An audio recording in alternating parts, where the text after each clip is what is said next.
You're not my dad. Brandon is. Those 5 words dropped like a grenade in my living room, and for a second, I forgot how to breathe. My son, Tyler, 17, eyes blazing with fury, screamed at me while clenching his fists. Behind him stood my wife, no, my lying, manipulative wife, Emily, arms crossed, wearing a little smirk like this was all some kind of joke. I want you to pay for Brandon's treatment, Tyler continued. He raised me. You just paid the bills. My hand trembled as I pulled the DNA test results from my back pocket. I just found out yesterday you're not my biological son. I looked at Emily. Her expression didn't change. She didn't cry. She didn't even flinch. She rolled her eyes. So what? You've been his dad for 17 years. You gonna cry now, Jake? I couldn't believe it. I didn't want to. You knew. I asked. My voice was almost a whisper. Oh, Jake, she said with that fake laugh she always used when she lied. Of course I knew. Brandon and I were still seeing each other after the wedding. You just never paid attention. My heart wasn't just broken. It was set on fire. And Tyler?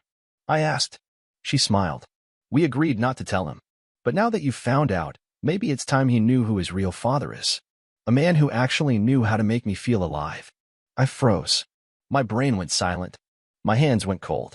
Tyler stepped forward. So? Are you going to help with Brandon's hospital bills or not? Let me get this straight, I said. You want me to pay for the cancer treatment of the man who killed my wife and fathered the kid I've been raising for nearly 2 decades? Emily nodded. It's the least you could do. You have a good job. Brandon doesn't. That was the moment something in me snapped. I didn't scream. I didn't punch a wall. I smiled. The next morning, I vanished. But I didn't run. I planned. Because when your entire life collapses in one night, you've got 2 choices. Fall with it. Or burn every piece of it to the ground and make them watch. I walked out of that house without a word. No suitcase, no goodbye. I left everything behind. My clothes, my wallet, even the keys to the Dodge Charger I spent 3 years restoring. Emily could have it. She already took more than metal and rubber. She took 17 years of my life and crushed them into ash. But I didn't leave to cry. I left to prepare. 3 hours later, I was parked in front of the only person who ever told me the truth, my lawyer, Doug Millstone. Thick glasses, voice like a fax machine, and a brain sharp enough to cut steel. I dropped the DNA test on his desk. He adjusted his glasses. You want full disassociation? I want to destroy her, I said. Legally, financially, emotionally. And if you can find a loophole to ruin her little boyfriend too, I want that too. Doug didn't blink. What about the kid? My jaw clenched. He's not my kid. I didn't wait for his moral lecture. I stood up. Call me when the paperwork is done. That night, I slept in my car, not because I had to, but because I needed to feel something real. Cold leather, no pillows, just me and the sick truth replaying in my head like a broken record. Emily faking orgasms while Brandon probably railed her in our bed. Tyler yelling at me, calling another man Dad. And my mom? Oh yeah, we'll get to her. Because the next day, when I stopped by to pick up some documents from her place, she sat me down and said something I'll never forget. You need to let this go, Jake, she said calmly, sipping tea. You have a terminal condition. Don't spend your last months full of hate. I stared at her. What did you just say? She didn't even blink. You heard me. Emily told me about the diagnosis. You have a few months left. You should focus on peace. My hands turned to fist again. I don't have a terminal disease. What the hell are you talking about? Her eyes widened. She said you did. That's why she had to move on. That's why she let Brandon into Tyler's life. I stood up slowly. My mouth was dry, but my blood boiled. So let me get this straight, I said. Emily told you I was dying, so she could justify screwing another man under my roof? Mom tried to backpedal. She said you knew. That you made peace with it. That you agreed it was best for Tyler to have someone strong when you're gone. I almost laughed. Instead, I stared at her like a stranger. I'm not dying, Mom. But after hearing this, maybe I should start writing obituaries, because these people are already dead to me. She reached for my hand. Jake, she's just scared. You can't blame her. I pulled my hand away. Don't ever speak to me about her again. And just like that, my mother joined the list. I was done talking. I was done crying. It was time for action. The next few days, I became a ghost. I stayed in motels under fake names. I hired a second PI to dig into Brandon's finances, and what we found was gold. Turns out, Brandon, the real dad, was in massive debt, owed back taxes, and had a sealed assault record. A few well-placed calls later, the IRS got a surprise visit, and Brandon? He lost his job. But that was just the appetizer. Emily still had no idea I'd pulled the plug on our joint bank account. Every dollar she thought she was spending from our savings was now a frozen asset. The best part? I left her just enough for one final purchase. A plane ticket to nowhere. I booked her a first-class flight to Miami for a fake girls' retreat she thought she won from some radio contest. I knew she'd take it. She always wanted to show off on Instagram. But when she landed, she realized something was off. No driver. No hotel. Just a printed sign with her name and divorce papers. She texted, then called. I didn't answer. Because I wasn't done yet. This wasn't revenge. This was only the setup. And my next move? Would leave everyone begging for mercy. Emily called 23 times that day. I counted. At first, it was the usual. Jake, what is this? Where's the hotel? Where's the retreat? Then came the panic. My card got declined. I can't even get a cab. What's going on? By call number 15, her tone had shifted. You think this is funny? You're going to regret this, you psycho. Yeah, I was the psycho. Not the woman who let another man raise my son. Not the woman who convinced my own mother I was dying just to justify cheating. I didn't answer a single call, but I watched every voicemail transcript roll in. And I smiled. She had no idea that the phone in her hand, the one I gifted her on our anniversary, was now tracking her location in real time. She had no clue I was watching her pace outside Miami International like a lost tourist. But this wasn't just about humiliation. This was phase 2. I wasn't finished until everyone who stabbed me tasted what it felt like to bleed from the inside. While Emily scrambled in Miami, I was already back in town, watching Brandon from across the street like a hawk. The man was a walking stereotype. Loud car, cheap watch, greasy smile, and a pattern. Every Tuesday night, he went to a poker game with a few coworkers. But last week, he came home late. Real late. I followed him. Not to the poker table, but to a house I didn't recognize. At first, I thought it was a side hustle. Then I saw her. Young. Maybe 22. Blonde. Wearing his hoodie. She kissed him on the porch like they'd done it 100 times. So, the homewrecker was also cheating on the woman he stole? Delicious. I waited a day, then made my move. I sent Emily an anonymous message from a burner account with photos of Brandon and the girl.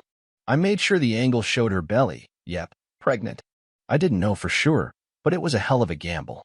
10 minutes later, I got confirmation. Emily, you piece of sh*t. How long has this been going on? Then, you made me choose you over Jake for this? For a kid with a baby mama? She went off the rails. She called his boss. Told them everything about his past, the sealed assault, the tax issues, the shady deals he ran at work. I didn't even have to lift a finger. Brandon was fired by noon. Later that night, I watched him get kicked out of his apartment by the landlord. I'd anonymously tipped him off about the unpaid rent and suspicious behavior. Brandon stood outside, suitcase in hand, screaming into his phone. Emily was probably on the other end, foaming at the mouth. And Tyler? He had no idea what storm was about to hit him. Until he came home from school and found the house half empty, his mom back from Miami, crying on the couch, and a court notice on the table with paternity fraud lawsuit stamped in red. My final message to him was short. You called Brandon your real dad. Good. Now go live with him. Oh wait, he's homeless. That night, I sat alone on a rooftop bar, sipping whiskey. The city lights below looked calm, unaware of the personal war I had just waged and won. But even with all that revenge, I didn't feel peace. Not yet. Because I hadn't heard from one person. My mother. She was the one who told me to accept the cheating. The one who sided with Emily. The one who believed the lie about me dying without even asking me once. So I decided to pay her a visit. Not for closure, but for war. Because betrayal doesn't just come from your enemies. Sometimes it's your own blood holding the knife. I parked a block away from my mother's house. Not because I wanted to sneak in. Because I needed a moment. A moment to control the rage boiling under my skin like acid. I rang the doorbell once. She opened it wearing that same pastel cardigan she always wore. Soft smile. Kind eyes. That fake, maternal aura. Jake, she said. Thank God. I've been praying you'd come talk to me. I stepped inside. Said nothing. My eyes scanned the living room like a battlefield. Everything was just like it was when I was a kid. Except now, it smelled like betrayal. She followed me to the kitchen. I know you're hurt, but I cut her off. Don't. She blinked. Sweetheart. No. Don't call me that. I'm not your sweetheart. I'm your idiot son who spent 17 years raising a kid that wasn't his, while you smiled and nodded behind my back, acting like you didn't know. Her lips trembled. I didn't know at first. But you knew later, I said coldly. When she told you I was dying, that I had only a few months left? And you believed her? Without even asking me. She sat down slowly, like her legs couldn't carry the weight of what was coming. She said you didn't want to talk about it, that you were in denial, that Tyler needed stability and she needed someone strong. I leaned across the table. So your plan was what? Help her transition to her new man while I fade into the background and die quietly? She looked away. I never meant to hurt you. I laughed. That's the thing about betrayal, Mom. It never comes from enemies. It comes from people who pat you on the back while pushing the knife deeper. She started crying. Good. You know what hurts the most? I said. That I spent years thinking you were the only one I could count on. That after everything, at least you'd be in my corner. I didn't know what to do, she whispered. You could have called me, I snapped. One call. Jake, are you really sick? That's all it would have taken. She shook her head. I thought she was telling the truth. She was crying. She said she didn't want to lose you, but she had to think of Tyler's future. I stood up. You thought she didn't want to lose me? She lost me the second she let another man treat our house like a damn motel. She sobbed into her hands. You're my son. I stared at her. Then act like it. She looked up, red-eyed. What are you going to do? I'm going to take everything they care about and set it on fire, I said. Not literally. I'm not that crazy. But financially? Socially? Emotionally? I'm just getting started. I left her there at the table, gasping between sobs. But as I reached the door, her voice followed me. She was pregnant when you married her. I froze. What? She didn't know who the father was, Mom whispered. She told me it was probably yours, but there was a chance it was someone else. Brandon, or another man. She said it didn't matter because you were safe. You'd love her. You'd raise the kid either way. I turned back slowly. She used me as a shield, I said, voice low. She made me the fallback. The fool who'd give her a perfect life while she kept chasing thrills behind my back. Mom nodded silently. And you let her, I said. You helped her lie to me. Because you thought that version of reality was easier to live with. She said nothing, but I saw it in her eyes. She regretted it. Only now, it was too late. I'll send you a copy of the court papers, I said. You're suing her? I'm suing all of them. Then I walked out and closed the door behind me. Not gently, not with forgiveness, but with the finality of a man who just buried the last piece of his past. The next part of my plan? I was going to crash Tyler's graduation party. And I wasn't coming empty-handed. I wasn't invited to Tyler's graduation party. Of course I wasn't. But I showed up anyway. Not because I wanted to celebrate him. Because I wanted the truth to explode in their perfect little faces, and I wanted every guest to watch the fireworks. It was hosted at Emily's sister's mansion. White tents. Fancy caterers. Stupid gold balloons spelling "Congrats, Tyler." Everyone was sipping wine and pretending their family wasn't a circus on fire. I parked 2 blocks down, walked in through the back fence, and strolled into the crowd like I belonged. I wore a sharp black suit, sunglasses, and a smile carved out of pure vengeance. The music was playing. People were laughing. Emily was clinking glasses, smiling like her world hadn't just collapsed a few days ago. Brandon wasn't there. He was still broke, unemployed, and probably crashing on a friend's couch. She must have told the guests he couldn't make it. Coward. But Tyler was there, the golden boy, posing for pictures with people who didn't even know the truth. I waited until the toast began. Emily took the mic, her voice sugar-sweet. Thank you all for coming to celebrate our amazing son. He's heading to UCLA this fall, and we're just so proud. I stepped forward. Except, he's not my son. Gasps. Heads turned. Emily froze, microphone still in hand. Go ahead, Emily, I said. Tell them. Or should I? Jake, what are you doing? She hissed through clenched teeth. Oh, just doing a little truth-telling, I said, raising my voice. Since this party is built on lies, I figured we could all use a little honesty. The crowd was dead silent. 17 years ago, I continued, this woman stood in front of God, my family, and the world, and married me. She said she loved me. Said she was carrying my child. Turns out, the baby wasn't mine. Never was. Emily stepped toward me, red-faced. You're ruining his day. No, I'm saving it, I snapped. I'm giving him the one thing you never did. The truth. I turned to Tyler, who was standing there, wide-eyed. You want to call Brandon your father? Go ahead. But know this, he was cheating on your mother the whole time. Knocked up a 22-year-old last year. That's why he disappeared. Tyler's jaw dropped. Emily lunged for the mic, but I pulled out my phone and held it up. Audio recordings. Text messages.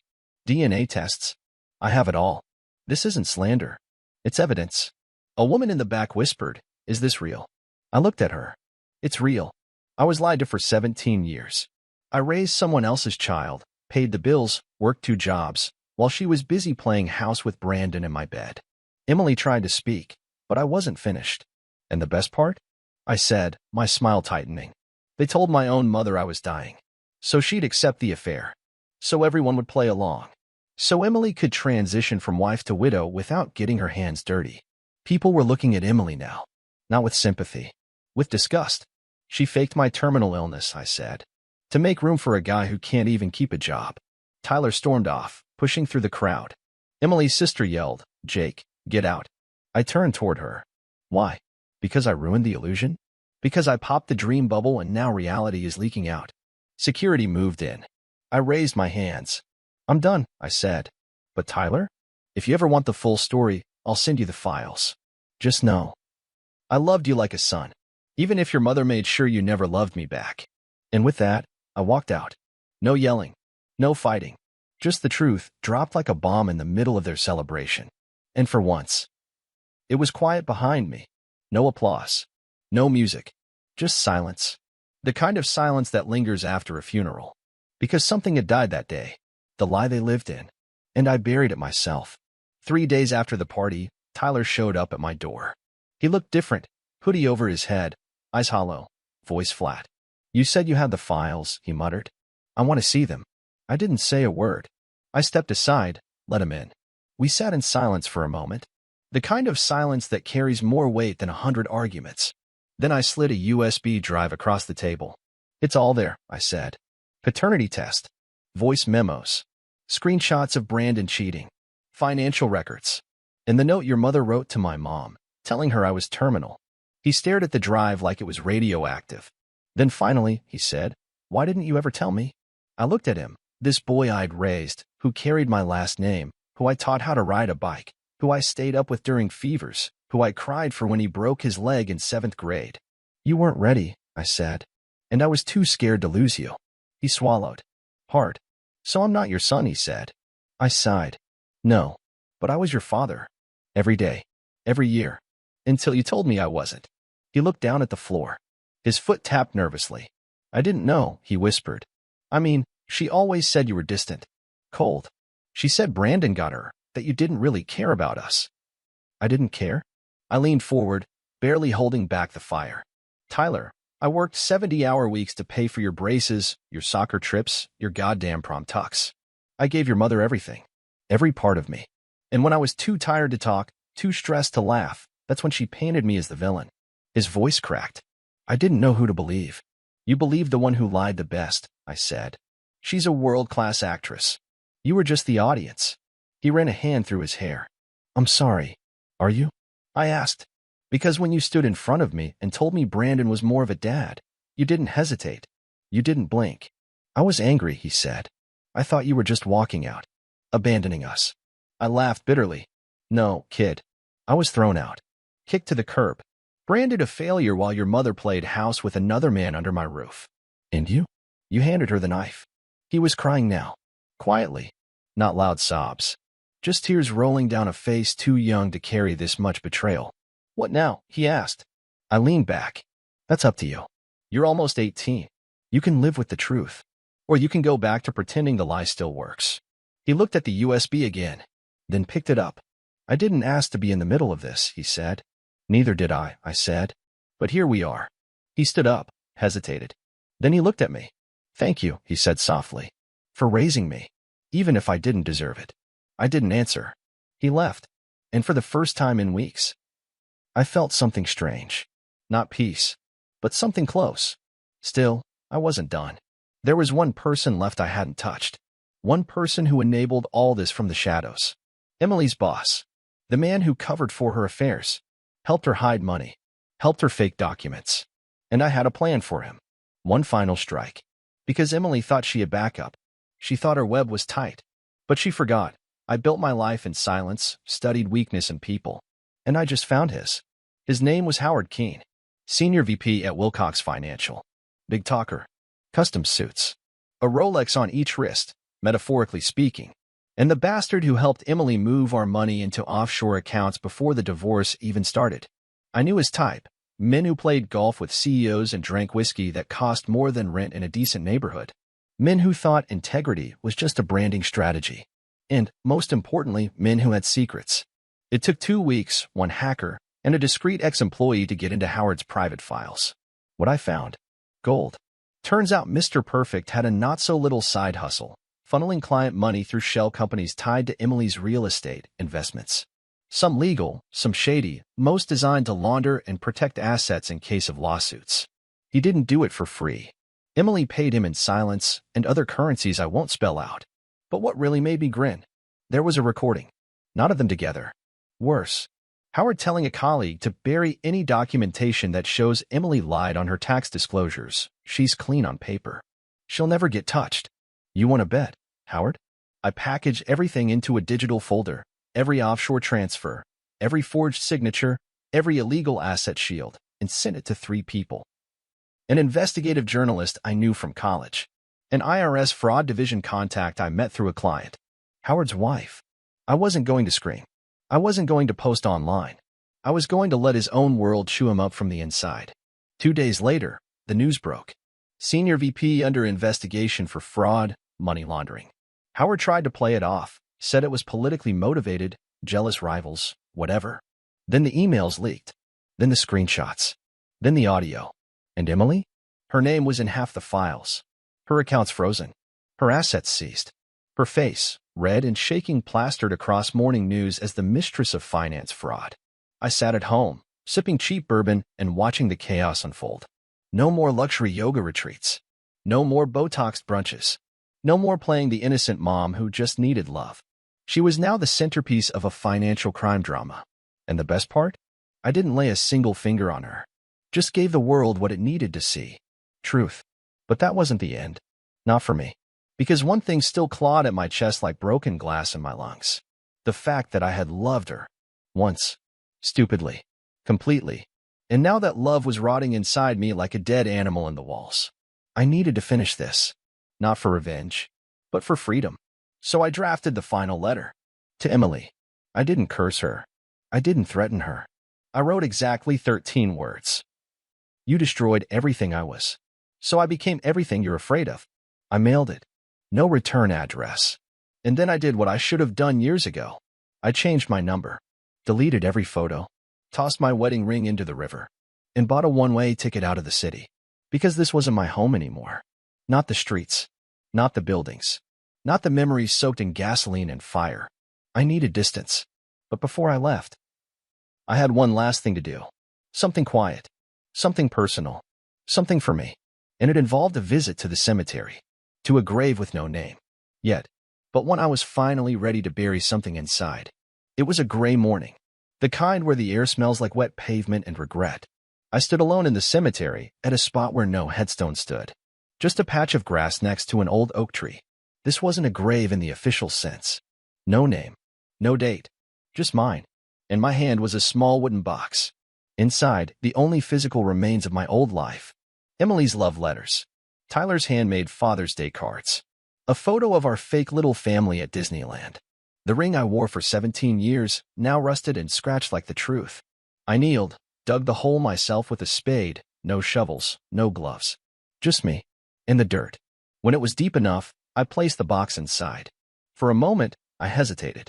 My hand hovered over the lid. Part of me wanted to keep one thing. One scrap of what we had. But then I remembered her smile, the one she wore while lying. While cheating. While making me raise another man's child. So I closed the box. Covered it with earth. Pressed it down with my palms. And whispered, "You don't get to live in my head anymore." That was the moment I felt it. Not peace, not joy, but space. An open field in my chest where rage used to live. I stood, wiped the dirt off my hands, and looked up at the sky. Clouds still hung heavy, but they were moving. And so was I. Later that day, I stopped by one last place before disappearing. A small mechanic shop on the edge of town. The owner owed me a favor. Years ago, I helped his brother beat a DUI charge. Now, he handed me the keys to a rebuilt '72 Chevy Impala. No paperwork, he said. No questions. Perfect. I drove west. Through towns I didn't know, faces I didn't recognize, roads that had no names. And as the miles passed, so did the wait. Not all of it, but enough to breathe. I stayed in cheap motels. Changed names. Got a new phone. Deleted every trace of who I used to be. Jake, the husband. Jake, the father. Jake, the fool. Gone. Now I was just a man with open scars and a rebuilt soul. But if you're listening, if you're a man like me, here's what I want you to know. She doesn't win. Not in the long run. Not when the lies collapse. Not when the mask falls off and the world sees what you always suspected. She might take your money. She might poison your name. She might even make your own blood turn against you. But you still have something she'll never understand. Honor.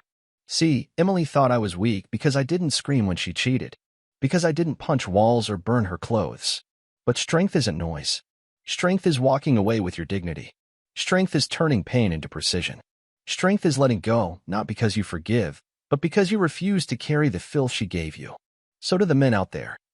If she betrayed you, don't just survive. Rebuild. Start over. Become unrecognizable to the person who tried to break you. Because the greatest revenge is living a life where she no longer matters. And I promise you, that day will come. It did for me. I'm not healed. I'm not whole. But I'm free. And sometimes, that's enough.